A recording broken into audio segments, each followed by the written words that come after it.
Okay, let's try to talk about still this video will just be about the purchases ledger only.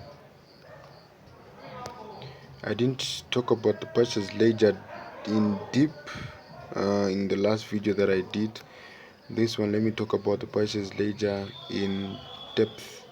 So as we all know that this is a book that will show us how much our how much we are owing our creditors.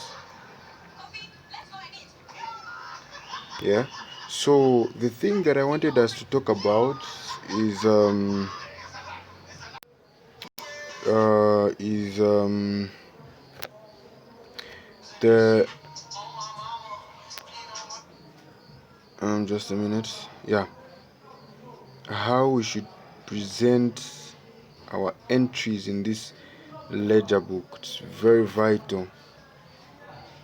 That's the only thing that I want us to talk about. Okay, so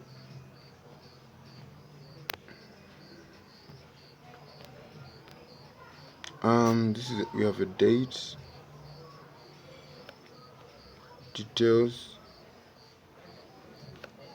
folio, debit and credit. This is our purchases. Let me just abbreviate that, ledger.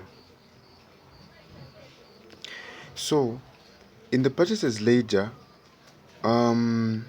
if for example we bought goods on credit to maybe let's say Charlie at 10,000 kwacha. So in here we're going to write P Charlie.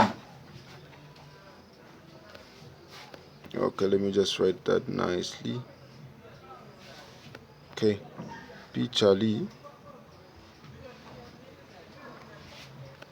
Okay, and I'm going to write the amount here 10. Let me say 10 kwacha.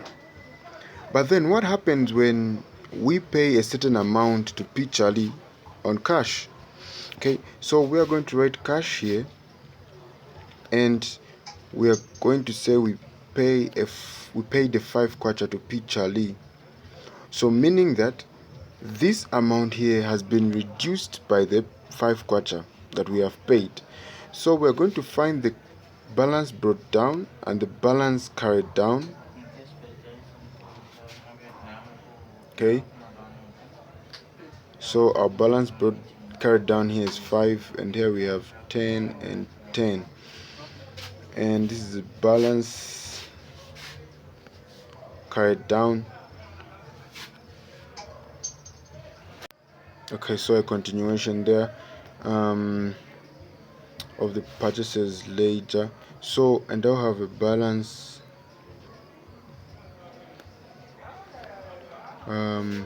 brought down here, which is a 5 kwacha. Now what does this 5 kwacha mean? It means that in our ledgers we are owing our creditors a 5 kwacha. We are owing our creditors a 5 kwacha. So this 5 kwacha means that we are owing. Okay, so this 5 kwacha goes to the credit side of the purchases ledger, and it also goes to the credit side of the trial balance. We just get the same amount the way it's appearing and we take it to the trial balance. Hope this video will be helpful to everyone.